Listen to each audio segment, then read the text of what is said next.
Hey, what's going on YouTube? So today I had my psychological evaluation for vocational rehabilitation, and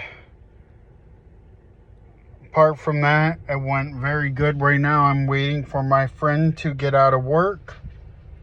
And speaking of work, ran into an old friend of mine, and I had to make amends because I do have feelings for her. When I say feelings, it's just that I just didn't want her to feel like that I maybe did anything wrong out of spite or anything like that. And so I apologized to her, and I told her pretty much what I'm saying to you guys, that if you feel that way and you've done anything to anybody, that's a proper way to do things, is at least be the bigger man or woman on your part and apologize.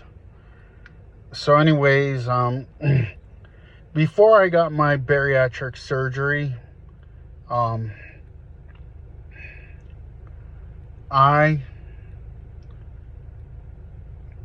nobody would eat with me.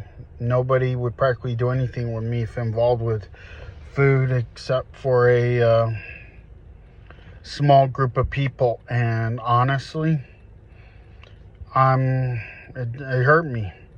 I tried eating healthy wherever I went.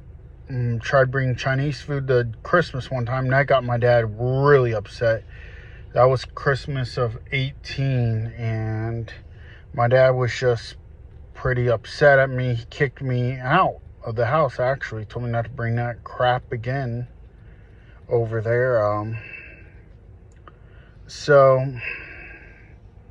my father would not eat with me, and it got to a point where I'm like, I gotta do something.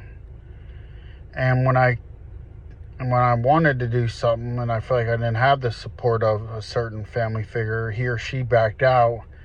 And finally, it got to a point I was going into the hospital, ER once a month.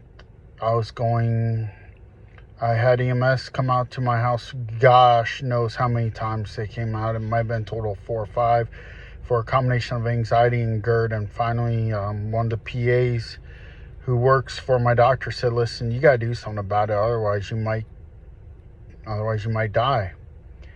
And I'm like, well, she didn't say I might die. She said, you just pretty much can't do this alone. And I'm like, okay, you need the surgery. They basically told me if I didn't have the surgery, my life would get worse. And I interpreted that as possibly die from either a heart attack or severe anxiety attack that leads into a heart attack. And my birth mother died from a heart attack, and I'd already dealt with cancer one time. Sorry about this, you guys. I'm just looking to make sure everything's okay. Well, anyways, got to that point, and I'm like, I just gotta do something about it, and that's the reason why I got the surgery. I'm down to 298 today, and I'm doing 110% better. I'm looking forward to starting my career as a truck driver coming up, and I'm hoping to stay on with my current employer for 1 day a week, So I'll go into why I want to be a truck driver in my next video. Talk to you soon. Bye-bye.